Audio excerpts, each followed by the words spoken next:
Welcome to another Player 2 video review. Today we're looking at Japanese developer From Software's highly anticipated Dark Souls 3, published by Bandai Namco. For those who don't know, Dark Souls is a series of action RPGs that feature a robust and demanding combat system, intricate area designs, and obfuscated narratives that require attention to detail to get the most out of. First off, a quick warning. I have no desire to spoil any of the lore, bosses, or even some of the areas to be found in Dark Souls 3, but the nature of a video review makes this unavoidable.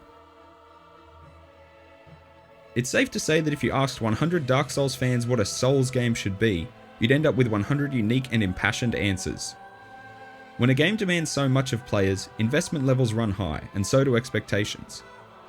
Out of the gate, the one issue that will rear its head over and over again in regards to Dark Souls 3 is that it feels safe or familiar, which is true. There are areas and encounters in this game awash with deja vu, the distinct feeling that you've done this all before. That said, complaining that Dark Souls 3 feels familiar is both valid and pointless.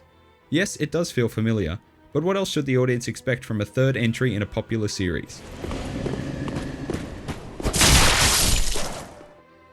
In the past, From Software have demonstrated their ability to evolve similar mechanics over a handful of titles, but neither the Kingsfield or Shadow Tower series ever reached the heights of popularity the Souls series has garnered, and therefore didn't have to withstand the levels of scrutiny Dark Souls 3 will face.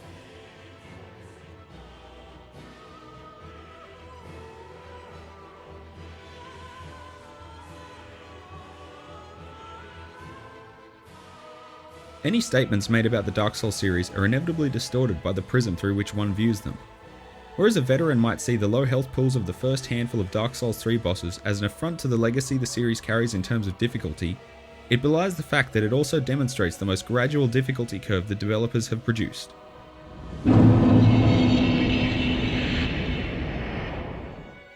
Dark Souls 3 feels like a retread, but of a specific kind. It puts me in the mind of BioShock, another game series that released a second installment without the involvement of its original creator.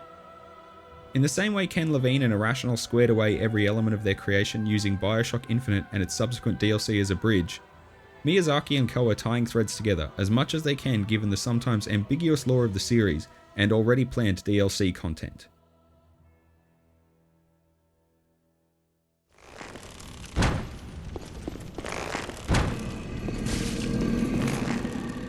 There is a disparate experience here on offer, as those less experienced players who will be most surprised by the areas, gameplay, and encounters of Dark Souls 3 will also get the least out of the story.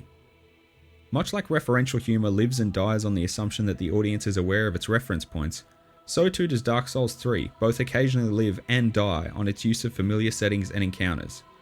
To paraphrase Professor Frink, Dark Souls 3 can certainly be your first Dark Souls game, but you won't enjoy it or even necessarily dislike it on as many levels. Dark Souls 3 cherry-picks mechanics from FromSoft's Soulsborne oeuvre, feeling like an artist-constructed greatest hits. You know, the ones that also throw in one or two new recordings to incentivize purchase for people that already own the entire back catalogue. Structurally, the game remains the same. Explore, defeat bosses, rinse and repeat. Area design is a mishmash of concepts and aesthetics, ranging from Demon's Souls to Bloodborne, while the interconnectedness and mind-boggling verticality of the original Dark Souls level design is scrapped in favour of Dark Souls 2's Bonfire fast travel system. While I do love the former, I won't deny that the latter is an immense convenience, especially for making progress in NPC quests.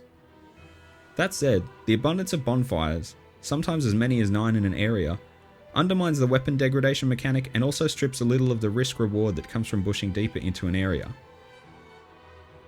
Dark Souls 3 is extremely linear, with very little backtracking required or even rewarded in the same way it has been in previous titles.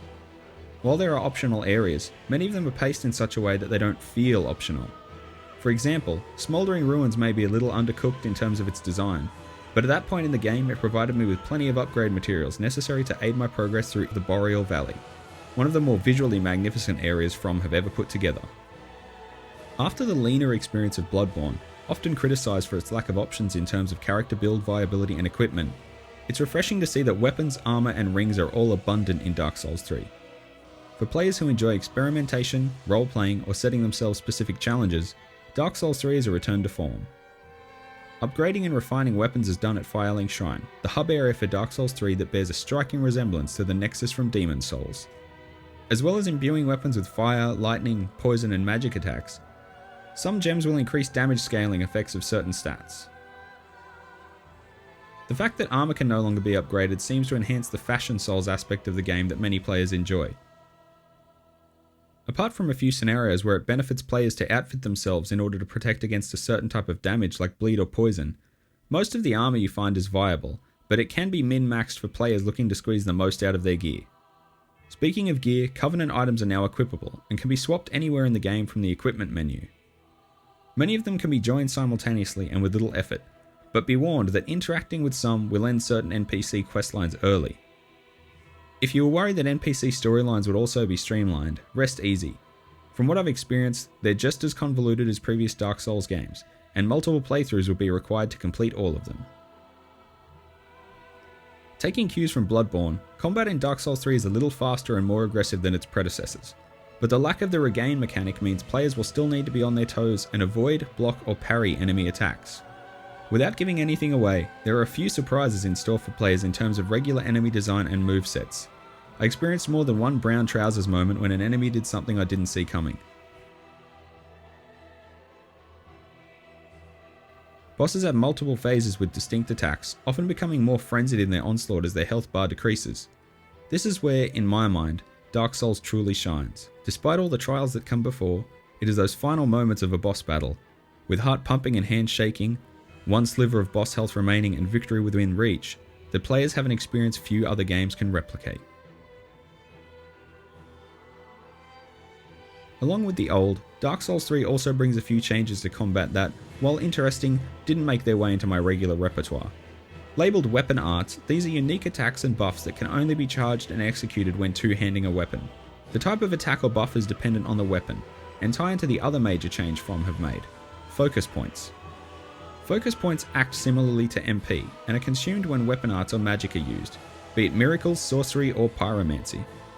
Focus points do not regenerate, and they must be restored by resting at a bonfire or consuming an ashen Estus flask. Dark Souls 3 has altered the way Estus flasks work, as they can now be allocated to restore either health or focus points. In practice, this means that more choices are available to varying playstyles. It's entirely possible to solely use magic and focus points to heal rather than traditional Estus. Similarly, players who utilise weapon arts frequently will need to account for this in the division of their Estus flasks. As a side note, I was unable to test multiplayer out for this review due to the servers being offline. Rest assured that Player 2 will have a follow-up piece available once this has been rectified. While the offline experience still offers plenty in terms of NPC summons and invaders, in my opinion Dark Souls is a superior experience when facing the help and hindrance of other real-world players. If I had to describe the Dark Souls 3 experience briefly, it would be as a summation rather than an evolution. Despite this, Dark Souls 3 is still an excellent game that will invariably divide its fanbase, as each From Software title does. If you haven't jumped on board yet, there's no reason that Dark Souls 3 will suddenly kindle fondness for the sort of experience it offers within you. If you are a fan of the series, there's no reason not to pick this up and prepare to die many times over again.